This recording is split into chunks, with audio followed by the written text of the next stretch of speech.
construir o avião é uma tarefa monumental, assim, é quase que maníaco-depressivo. Eu não sei porque que eu estou fazendo isso aqui agora, mas quando eu termino um, dá vontade de fazer outro, não sei o que acontece.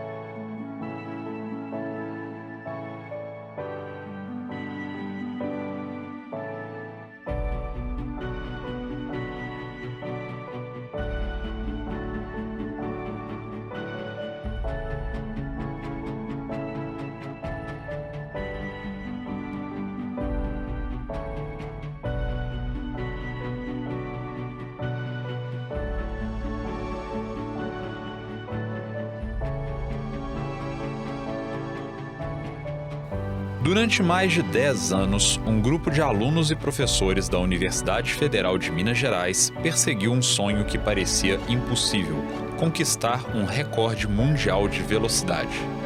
Bom, essa história de bater recorde aqui no CEA, ela surgiu com uma proposta do professor Cláudio, que era de que a gente poderia fazer aqui na universidade, aqui no Brasil, o avião mais veloz do mundo se a gente restringisse a categoria desse avião. É evidente que a gente não ia conseguir fazer um avião para ser o avião mais veloz em termos absolutos do mundo, um avião a jato, um avião supersônico, mas colocando uma categoria, limitando, por exemplo, o peso máximo de decolagem e o tipo de propulsão, com certeza nós poderíamos ser os mais velozes do mundo.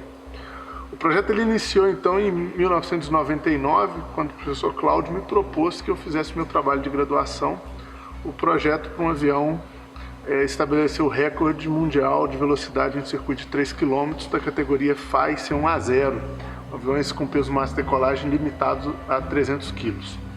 Durante o ano de 1999 eu desenvolvi esse projeto, foi o meu trabalho de graduação, meu trabalho de final de curso, e no início do ano de 2000, mais precisamente no dia 29 de dezembro de 1999, a gente iniciou a construção desse pequeno avião.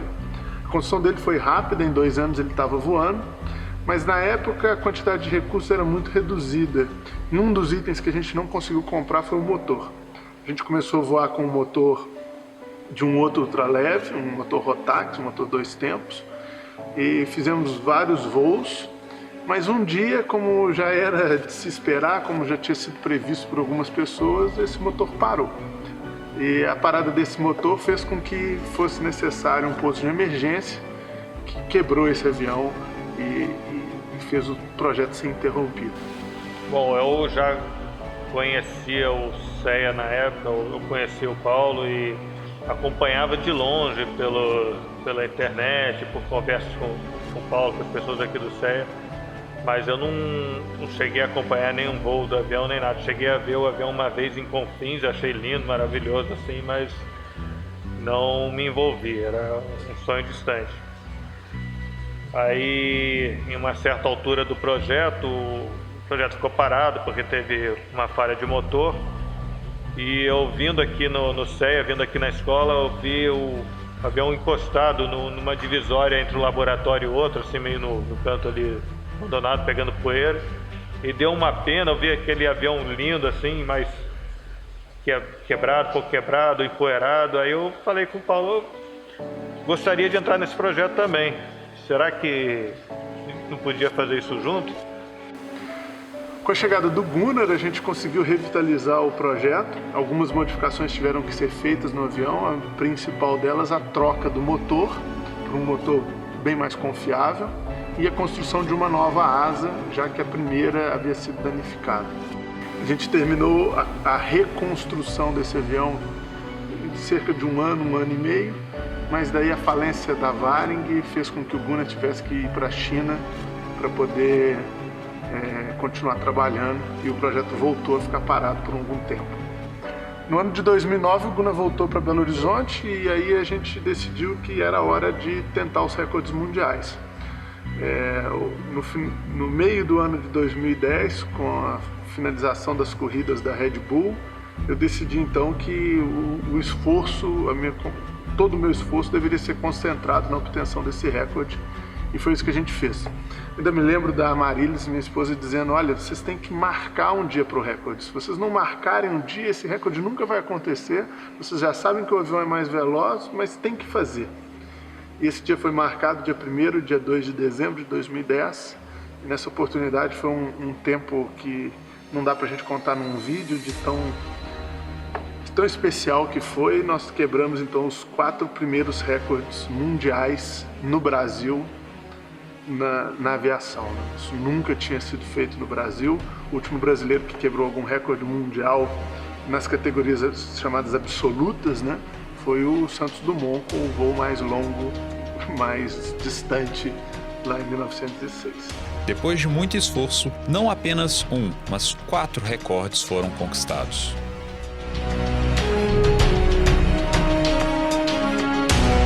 O filme que você vai assistir agora não é sobre essa história. Você vai saber o que este grupo de pessoas fez depois.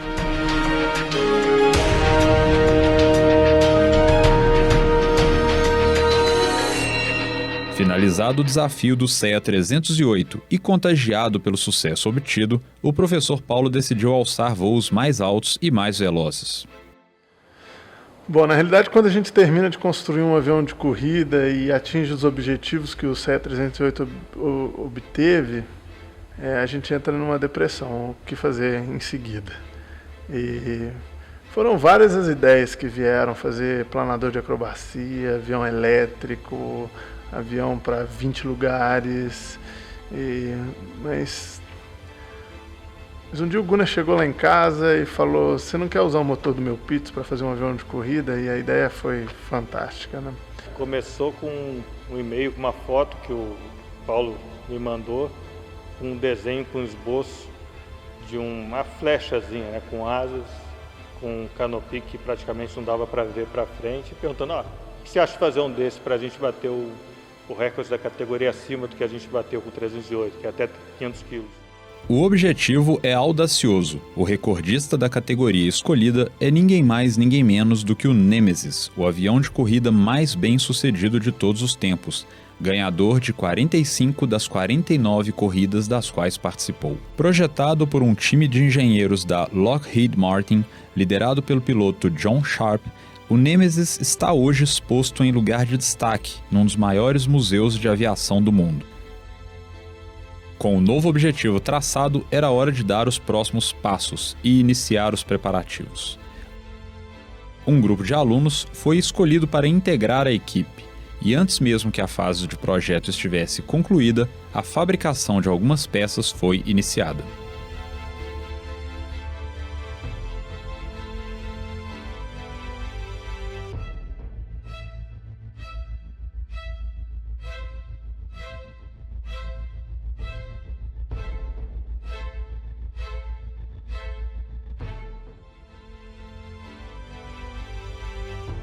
Diferentemente das outras aeronaves já construídas na UFMG, o projeto do novo avião considera a utilização intensa de ferramentas computacionais e máquinas de comando numérico. Quando eu comecei aqui com o Cláudio, sendo aluno do Cláudio, projetar um avião era uma tarefa limitada. Limitada porque a gente não era capaz de construir tudo que a gente sonhava. Então eu lembro muito bem o Cláudio falando do Stélio Frati e comentando como o Stélio Frati conseguia criar curvas tão bonitas como a do Falco e sempre ter uma geratriz reta para o compensado poder dobrar. E a gente sempre pensava assim, né? Como fabricar, como transformar aquela ideia num produto.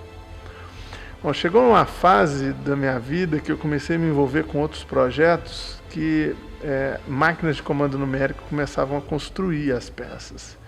E eu via que as pessoas estavam projetando os aviões com a mesma mentalidade que era projetada antes. Não, aliás, não só os aviões, mas todas as máquinas, né? Eu projeto porque é assim que se constrói, mas na realidade quem constrói é uma máquina. E daí na minha cabeça eu fiquei pensando, bom, mas já que agora a máquina é que constrói, o que eu posso fazer com isso, né? Onde que pode ir a minha imaginação com isso? Pode ser infinita praticamente. Então, hoje, a ideia de construir um avião, de projetar um avião, é tentar ser o mais livre possível. Ou seja, o que eu quero? O que eu quero é o que eu vou colocar num pedaço de papel e que vai, de alguma forma, vai ser transformado em realidade depois. Para transformar este esboço de projeto em realidade, era preciso pensar fora da caixa e buscar, dentro e fora do país, as otimizações de performance necessárias para o alcance dos recordes. Bem, projetar um avião de corrida basicamente é tentar esconder atrás de um motor o piloto, de forma a minimizar a área frontal do avião. A forma como eu tive de tentar aumentar a segurança desse avião novo com um motor novo foi contratar uma empresa altamente qualificada para desenvolver o motor, que é a Skydynamics. Several years ago, we got a phone call, and the man says, "This is Apollo ice cold." I said, "I don't care, I'm not a weatherman, I can't do anything about that." So we took the challenge, not dealing with the engine, we did it with the engine, but dealing with Apollo. And after a while, we made some new parts, some existing parts that we manufacture, and we got it up to, the requirement for the prime mover was 250 horsepower. Para alcançar um recorde, o casamento entre motor e hélice é fundamental. Para isso, a empresa americana Cato Propellers, uma velha conhecida do CEA, se juntou ao time no desafio. My contribution was the propeller design aspect. I'm working with Paulo, just requesting what Paulo's goals were with the airplane and working with the engine manufacturer and acquiring that data to marry the propeller design to the airplane and engine to reach Paulo's goals. Em paralelo à busca pelos recordes mundiais, existe mais uma missão importante: a formação e a capacitação dos alunos do curso de Engenharia Aeroespacial da UFMG. A gente está distante da Embraer, nossos alunos eles não podem ir fazer estágio na Embraer durante o período letivo, e isso dificulta, então, dar a eles um conhecimento, uma noção do que é o trabalho, o dia a dia de um engenheiro aeronáutico. E com o desenvolvimento dos protótipos, a gente não só dá essa noção para os nossos alunos, mas a gente também ensina outros aspectos que são extremamente importantes para a formação de um engenheiro, que é a capacidade de trabalhar em equipe, o senso de responsabilidade técnica, a criatividade, a capacidade de gerir recursos, que são aspectos que na sala de aula é impossível da gente ensinar, mas que desenvolvendo esses aviões a gente consegue dar uma boa noção. A utilização desta filosofia de ensino no CEA teve início na década de 60 com o professor Cláudio Barros, inspirado pela sua experiência na Alemanha pós-guerra. Eu estou fazendo meu trabalho de graduação no avião novo e eu estou fazendo análise estrutural de sistemas de comando, que seria profundor, aileron, leme e os flaps do avião. Eu estou fazendo meu trabalho de graduação dentro desse projeto. O meu trabalho é a fabricação da fuselagem dessa aeronave. Bom, aqui a gente já tem uma das partes do molde da fuselagem que a gente está desenvolvendo aqui, projetando. Esse trabalho justifica um trabalho de graduação por ser um processo de fabricação que não é muito utilizado, e não é um processo convencional. Então o objetivo é descrever detalhadamente como é que o avião de material compósito pode ser fabricado por esse método. Todas as peças que você está projetando para esse avião vão voar 570 km por hora com uma pessoa sentada dentro do avião. Qual que é a sensação, qual que é a sua expectativa sobre isso? Olha, o que eu acho é que esse avião tem todas as chances de vencer o recorde. E não dá um frio na barriga e saber que se der errado a culpa é sua, não? Não vai dar errado, não. E assim foi ganhando forma o mais novo avião do Centro de Estudos Aeronáuticos da UFMG, o CEA 311. O numeral 3 indica que trata-se de um avião, e 11 é o sequencial atribuído aos projetos do CEA.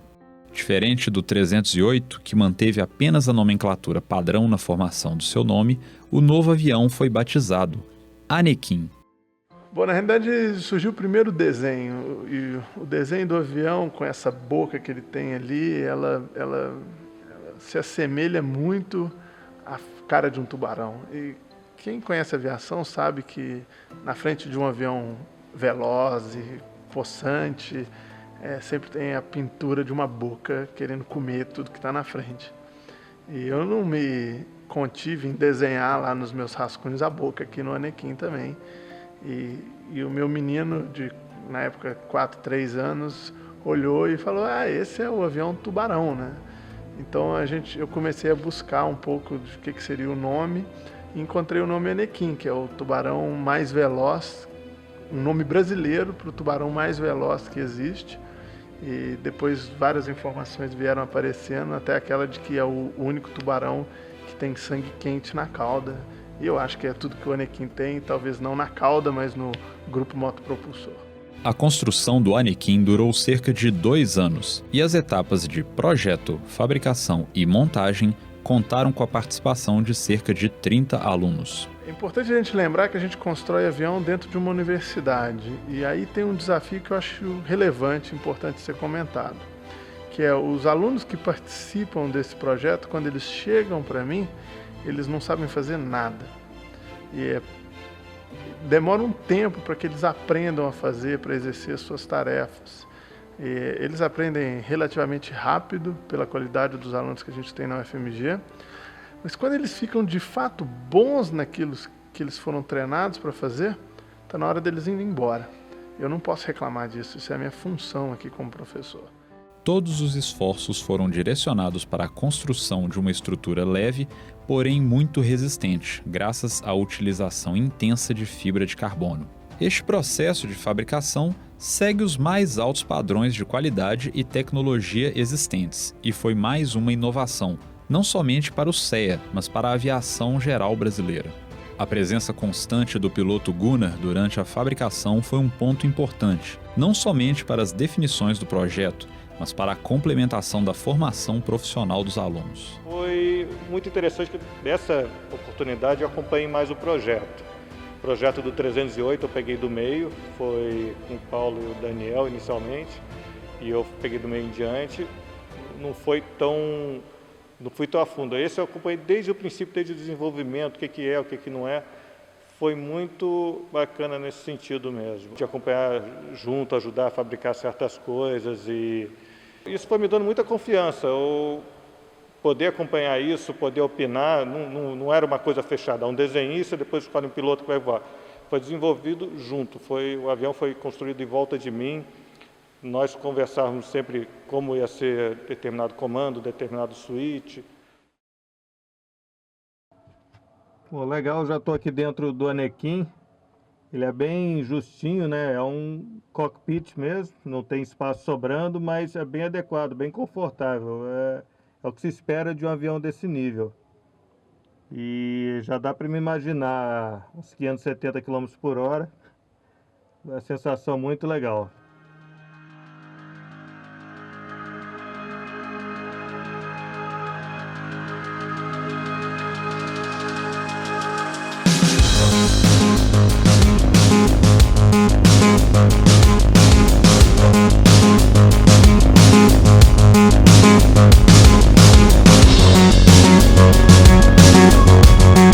Graças aos resultados obtidos tanto com o 308 como nas participações na corrida aérea Red Bull, a notícia da construção de um novo avião do CEA trouxe para o projeto voluntários de outras universidades e também de outros países.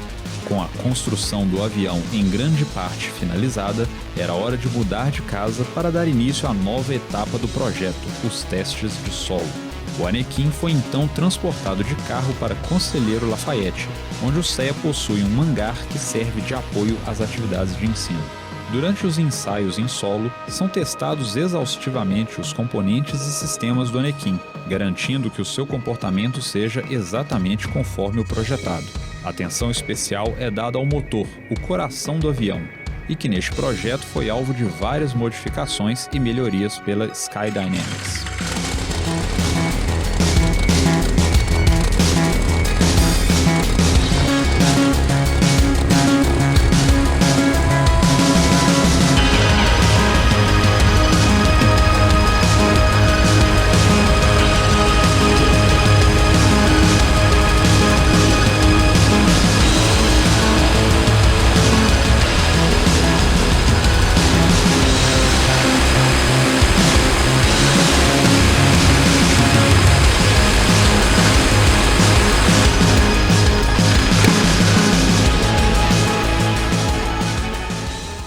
resultados positivos dos testes, a data do primeiro voo vai se tornando cada dia mais próxima.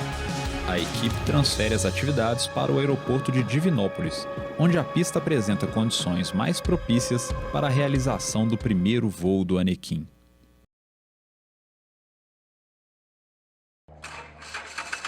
O motor começa a apresentar um comportamento anormal e a equipe não consegue identificar a causa.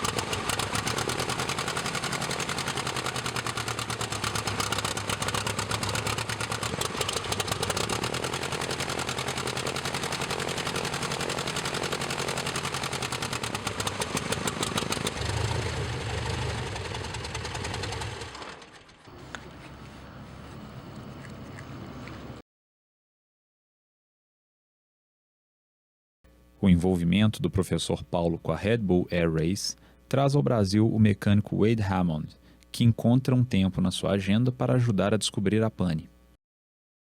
Após um dia de testes, é encontrado e corrigido um vazamento na alimentação de combustível.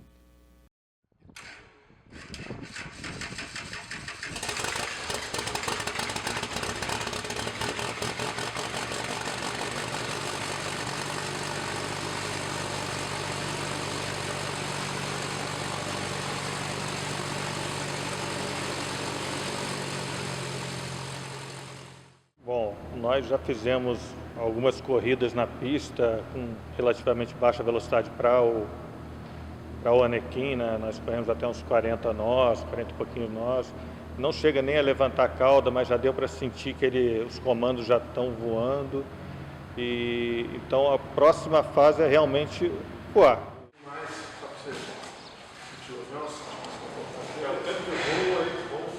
No máximo uns 20 minutos. 20 minutos é suficiente.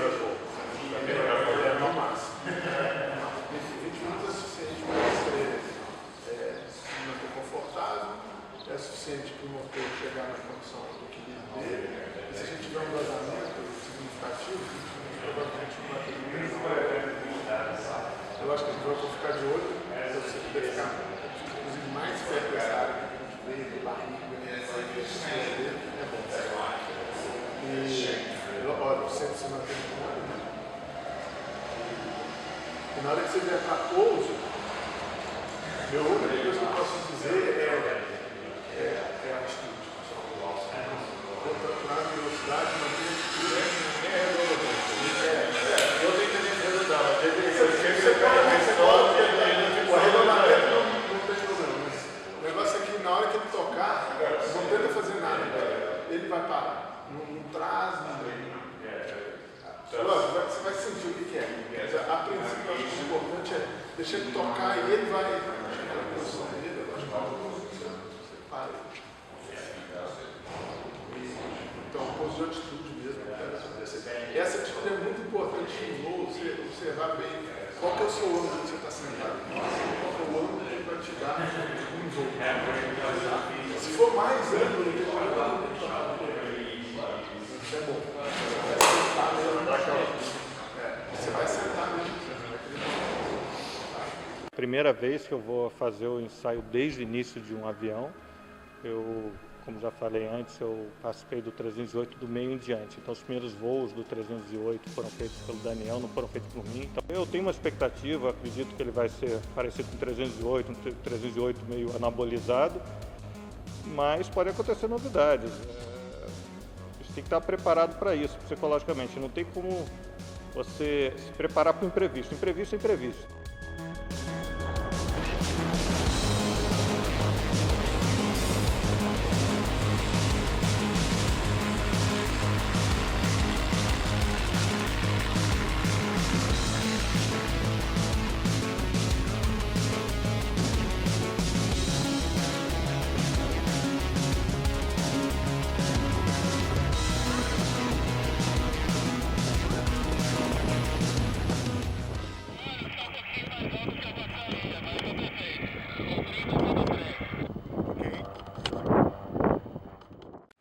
subi um pouquinho, sempre com ele com muita energia, com muita vontade, as temperaturas do motor perfeitas, as rotações, tudo dentro do verde. Eu só pequei nisso, que eu não fui para 200 nós. Eu segurei um pouquinho a velocidade, que eu estava confortável ali, e subi até colar no teto. Chegando lá no teto, que eram uns 2.000 pés realmente, como o pessoal dos instrutores me alertaram, reduzi a potência, mantive a velocidade quase sempre abaixo de 200 nós, perto de 200 nós, não quis brincar muito com isso. Como 2.000 pés para um avião novo que eu não conheço, eu não achava que era conveniente explorar muito a baixa velocidade, eu simplesmente brinquei com o avião, fiz coordenação para um lado, coordenação para o outro. Ele é mais estável ainda que o 308 de profundor, de pitch. O aileron, como o Paulo tinha me dito, ele é mais pesado, ele começa a ficar mais pesado a 200 nós, mas continua muito harmônico. Ele é um avião harmônico, diferente do 308, que ele era muito leve de pitch. Esse não, ele é muito harmônico, muito gostoso, me senti em casa, muito tranquilo. E como não tinha mais muito o que fazer, eu reduzi um pouquinho a velocidade, fiquei numa faixa sempre acima de 100 nós, aí eu comecei a explorar a aproximação. Eu fiz uma primeira aproximação só simulando, só para conhecer o fundamento dele, e já nesse início de descida eu fui experimentar o flap, né? Bom, vamos experimentar o flap e reduzir mais ainda. Aí foi o único problema, digamos assim. Comandei o flap ele é bem acima do meu antebraço direito, eu comando com a mão esquerda, comandei ele, começou a baixar, eu vi um barulho, pá! Aí ele recolheu de vez. Eu comandei, descomandei, sempre em contato com o pessoal no chão. Bom, o flap ele deu um problema que depois nós soubemos que era do atuador. Ele recolheu sem assimetria, sem nada, ele recolheu os dois lados iguaizinhos. Chegamos à conclusão que não tinha flap, o que não é nenhum problema, até porque o 308 nunca teve flap, comigo pelo menos, e a opção era pousar sem flap, então as velocidades teriam que ser um pouco maiores. Paciência, né? Paciência, vai gastar um pouco mais de pista, nós temos uma pista muito boa aqui, muito comprida, dá de sobra. Então, aí eu vim, fiz a aproximação sem flap, não afunda, ele é igual ao 308, ele parece um planador com um planador de alta performance com spoiler recolhido. Se você dá marcha lenta e quer descer, ele não desce. Então, vim aos 120, passei altíssimo, bom, vou circular novamente, agora vou ver. Se por acaso estiver bom, eu pouso. Aí já vim, fiz a aproximação um pouco mais lento, fiz a uns 110, umas 110 milhas a base, afinal, dei uma glissadinha bem modesta, não quis abusar, não quis botar o avião numa situação muito diferente. E essa aproximação também cheguei muito alto, como a gente já imaginou que poderia acontecer. Arremeti, vim para uma terceira aproximação, já mais consciente, já aprendendo mais do avião, o que seria. E já vim glissando com mais vontade, já tinha sentido a glissada dele bem dócil, igual a do 308. Vim glissando, cruzei a cabeceira, vim com 110, cruzei a cabeceira, acredito que a gente vai ter que ver daqui a pouco quando puxar os dados, mas eu acredito que tenho cruzado a cabeceira com 100 nós, que é a velocidade prevista para 100 flap, 100, 95 nós. Arredondei na glissando, desfiz a glissada, só que ele não quer vir para o chão, ele vai voando, vai voando. Felizmente a gente tem uma pista muito confortável, muito longa. Aí ele chegou na atitude de pouso, que ainda bem longe do stall, ele deu uma tocadinha, só que ele tocou, não ficou firme. Ele, sabe, toca, quer voar, toca, quer voar. Quando deu aquela terceira que ele toca, não define, eu até falei no rádio, depois eu soube que só não me ouviu, ó, vou cortar o motor, que aí eu paro de uma vez, não vou arremeter mais uma vez, não. Cortei o motor, aí ele assentou mais, freia muito bem, não tem problema de controle de direção nenhum. Parei próximo ao fim da pista, assim, mas ainda com uma margem gostosa, uma margem de segurança. Só que eu estava com o motor cortado, né? E eu achava que eles iam me ouvir no rádio, só que eu acho que a pista tem uma barriga, eles não conseguem me ver direito, nem conseguem se comunicar quando eu estou muito longe. Cheguei o avião para o lado e esperei me buscarem ali para comemorar, mas acho que foi excelente, foi um sucesso muito grande, sem susto nenhum. O flap, quando ele deu aquele estalo e não chegou, foi tão rápido, foi a identificação do problema que não incomodou, e ele foi uma bela surpresa de harmonia de comando, muito bom mesmo, muito fácil de voar para um avião desse tipo. Lógico que ele não é um Paulistinha, nem um Cessna 150, mas foi muito agradável e eu estou pronto para voar agora, vamos lá de novo. Se o pessoal deixar, não sei se o flap precisa arrumar logo ou não, mas por mim eu faço outro voo. tem uma coisa que foi interessante, ele não foi o voo que eu esperava, foi o voo que eu queria. Eu estava esperando alguma coisa diferente, alguma mania de comando, alguma mania de estabilidade diferente do avião. O avião se comportou muito bem. Hoje acho que é o final de uma etapa, que é a construção do avião, no início de uma outra etapa, que são os ensaios em voo. É lógico que o coração da gente fica, sobretudo o meu, fica na boca, porque é quase que como perder o controle da situação, né? Até na fase de construção, acompanhando os alunos, fabricando as peças, eu tinha o controle total de tudo que estava acontecendo. Agora colocar o gunner dentro do avião, o comando passa todo para ele e o meu controle passa a ser mínimo nessa situação, né? Eu tenho 100%, talvez mais de 100% de confiança no gunner como piloto do avião. Eu sei que ele conhece muito do que tem no avião, mas sempre fica aquela sensação de que eu não posso estar lá para ajudar, né? Mas é assim mesmo, a gente sabe que esse é o trabalho do engenheiro aeronáutico, esse é o trabalho que eu tento ensinar para os meus alunos como fazer da melhor forma possível, e tenho certeza que da mesma forma que foram grandes dificuldades que a gente teve que enfrentar durante a fase da fabricação do avião, a gente vai ter um monte de coisa para fazer quando começar a fase de ensaios em voo. Então muita gente acha que o primeiro voo é o final de um projeto, mas muito pelo contrário, a gente está no meio de um projeto e tem muita coisa ainda por vir, né? Eu faço uma analogia sempre com escalar uma montanha, né? Todo mundo acha que chegar no topo da montanha é o final da escalada, e de fato não é de jeito nenhum, porque você tem que voltar lá para baixo, e voltar às vezes é mais difícil do que subir. E construir um avião, sobretudo como o Anequim, que tem um objetivo bem audacioso, que é estabelecer recordes mundiais, é exatamente isso. O que a gente chegou agora, a gente chegou num dos cumes, ou num dos crux dessa montanha, e tem muita coisa pela frente para a gente passar ainda. Nos meses que sucederam o primeiro voo, vários testes foram conduzidos, expandindo aos poucos o envelope de desempenho do avião.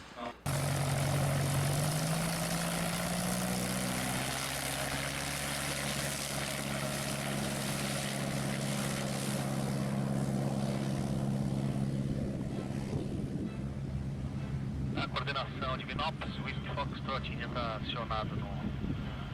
acionou no pátio, vai iniciar ataque até o ponto de espera. Voo de ensaio é muito interessante também, porque ele é muito... Você tem muito tempo, você não tem que ter horário, não tem que ter nada. E, na verdade, você tem que se conter muito, você tem que segurar a sua ansiedade.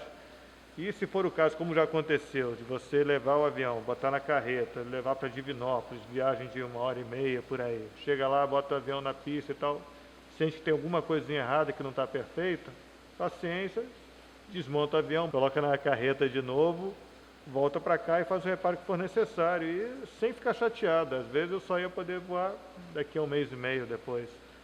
E foi muito interessante isso, foi uma experiência, está sendo ainda uma experiência muito boa, muito legal e muito profissional. Eu acho que não devia, vamos ver o que tem de camada aí, mas eu acho que não devia objetivar passar para cima dela ainda não. Essa camada está muito baixa, acho que se não for para passar dela... Tudo bem, mas se ela tiver a 4.000 pés AGL, a subida dos 1.000 pés até ela é uma informação boa para nós, não tem problema. Certo? Porque subir mais só vai esquentar o motor. É que a gente tem informação dele no pior regime, né? Se a gente estiver lá em cima. Mas eu acho que não é o dia para fazer isso. Eu acho que não tem problema mesmo. Não, tudo bem, mas não é a condição perfeita. Então não tem problema, mas também não é a condição perfeita. Se é a condição perfeita, a minha sugestão é não ir. Não ir para cima da camada.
piloto Gunnar foi se sentindo cada vez mais à vontade nos comandos do Anakin, simulando situações que seriam, futuramente, encontradas nos voos de tentativa de recorde.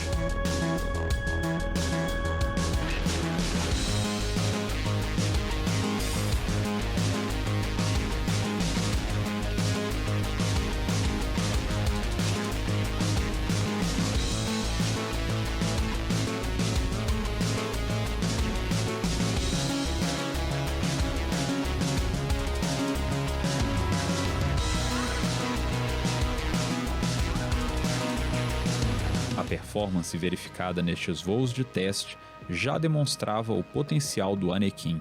Os recordes estavam com certeza na mira.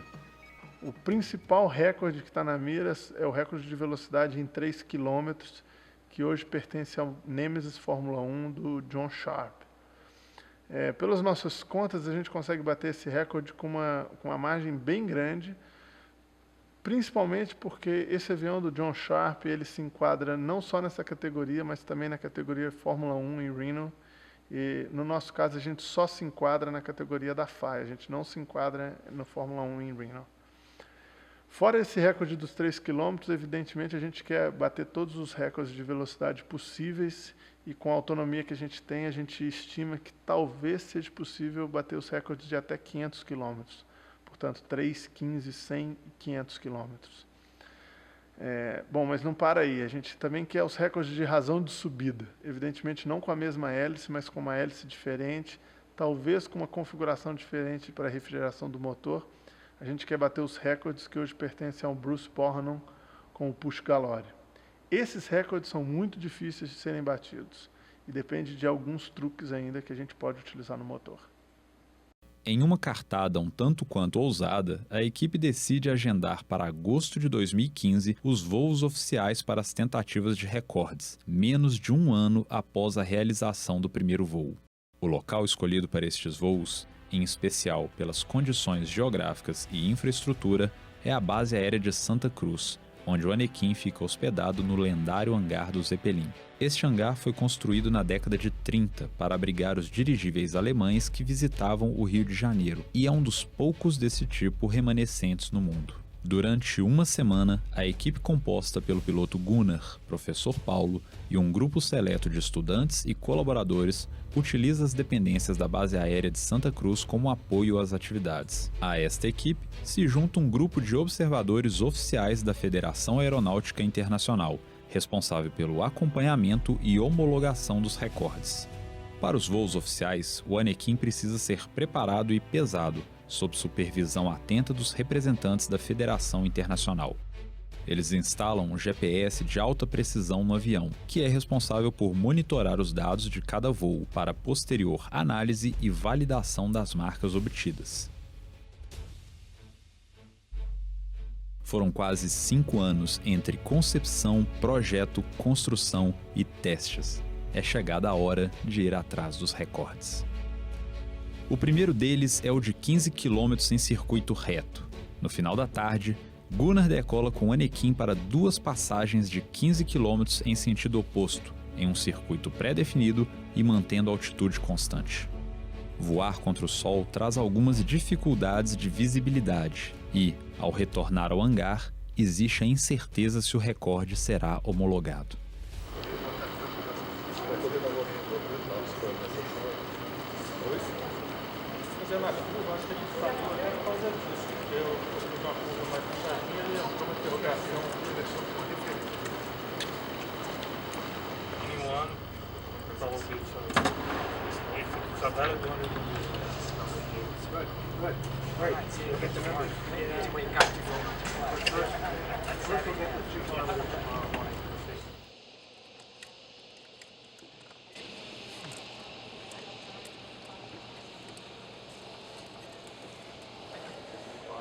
Acho que tá tudo errado.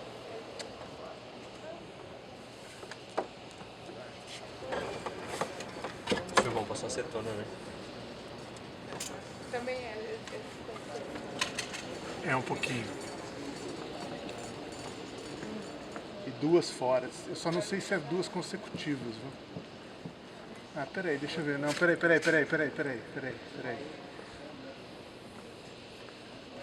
Calma lá, deixa eu ver um negócio aqui. A equipe tenta fazer os próprios cálculos, mas o resultado oficial fica para o dia seguinte. O dia começa com uma boa notícia. O recorde de 15 km foi confirmado pelo oficial da FAI, com uma velocidade média de mais de 510 km por hora. Não há muito tempo para comemorações, pois existem mais marcas a serem batidas. Desta vez, o alvo é o recorde de 3 km em circuito reto com restrição de altitude, aquele que é considerado por muitos os 100 metros rasos da aviação. Este voo exigirá concentração total do piloto Gunnar, pois serão feitas 4 passagens rasantes à pista e em máxima velocidade. O resultado final será a média dessas 4 passagens.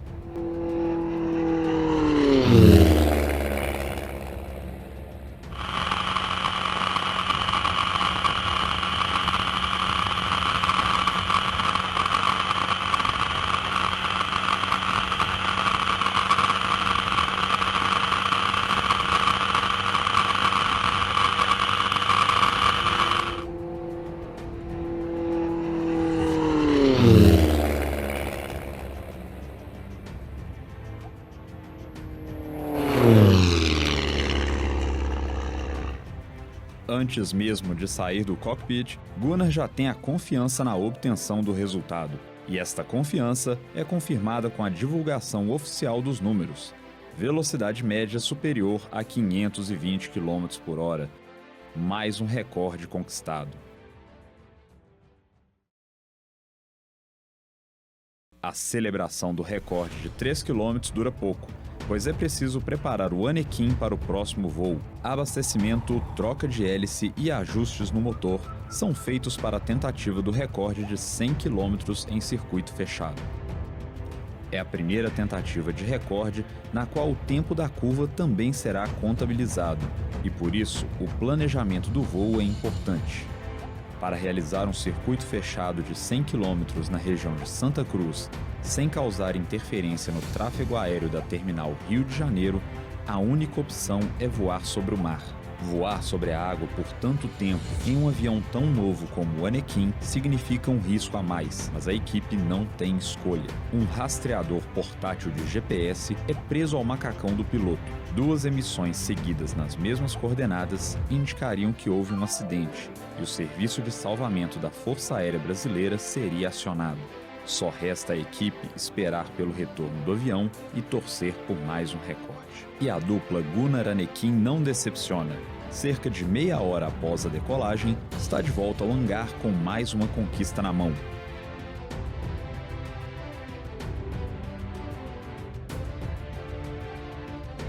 O sábado foi um dia de trabalho árduo para a equipe.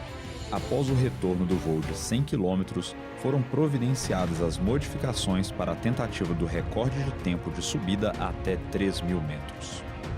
Este talvez seja o recorde mais desafiador, pois o Anakin não foi especificamente projetado para ele. Todos os componentes considerados não essenciais ao voo são retirados, em uma tentativa de aliviar o máximo de peso possível. Desta vez, com o tráfego aéreo na terminal Rio de Janeiro momentaneamente suspenso para a tentativa de recorde, Gunnar estaria em contato constante via rádio. Após cerca de 2 minutos e meio, Gunnar avisa pelo rádio que passava pela indicação de 3.000 metros. Não era preciso mais esperar pelo pouso. A equipe sabia que a marca anterior era superior a 3 minutos. 3 voos no dia, 3 recordes. A medição oficial confirma posteriormente a nova marca.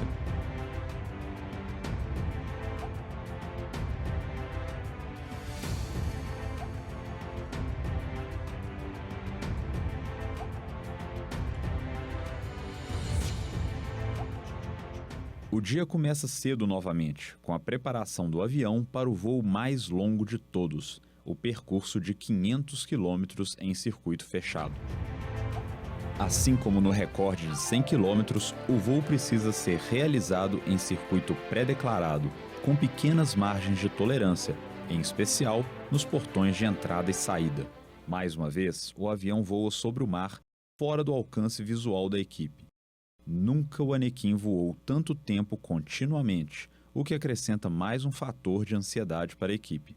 Resta apenas esperar e torcer pelo recorde. O Anakin confirma mais uma vez sua velocidade e sua confiabilidade. Porém, desta vez, há um problema. A análise dos dados mostra que, apesar da média de velocidade ter sido elevada, houve um erro no percurso e o voo teve início fora do gate de entrada declarado. A tentativa não pôde ser validada.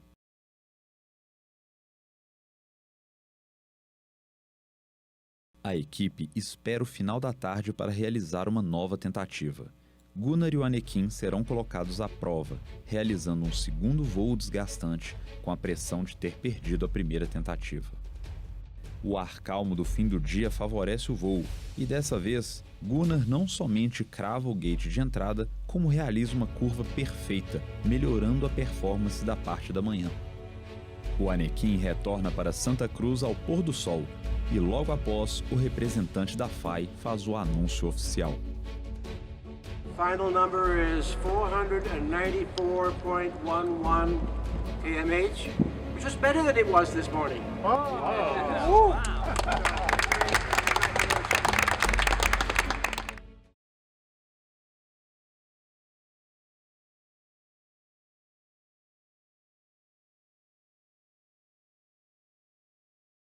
Contagiada pela conquista dos 5 recordes da categoria C1A, a equipe decide por uma tentativa ousada: adicionar peso ao Anakin para que ele se enquadre nas regras da categoria C1B e esteja apto a tentar o recorde de 500 km pertencente ao Pollen Special. Gunnar e Anakin partem para o terceiro voo de 500 km em um período de 24 horas, um esforço monumental em busca de mais um recorde. Pouco mais de 1 hora após a decolagem, ambos retornam, mas infelizmente sem o recorde.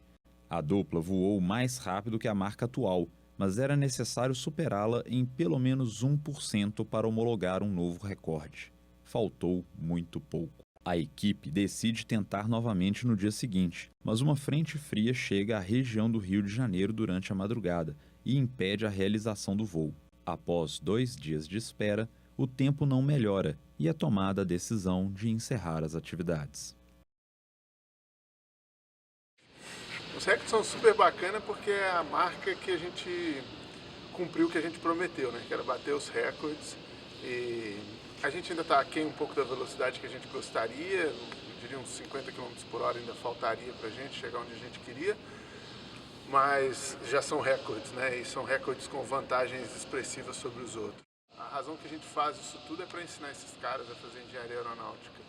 E para ensinar eles é importante que tenha um objetivo assim lúdico, como quebrar recordes, né? Como ganhar campeonatos de acrobacia, ganhar uma Red Bull Air Race, porque isso traz a atenção dos alunos, isso motiva eles a participar de um projeto como esse. Eu sempre digo que se um vier aqui e um aprender alguma coisa com esse projeto, o projeto já se pagou.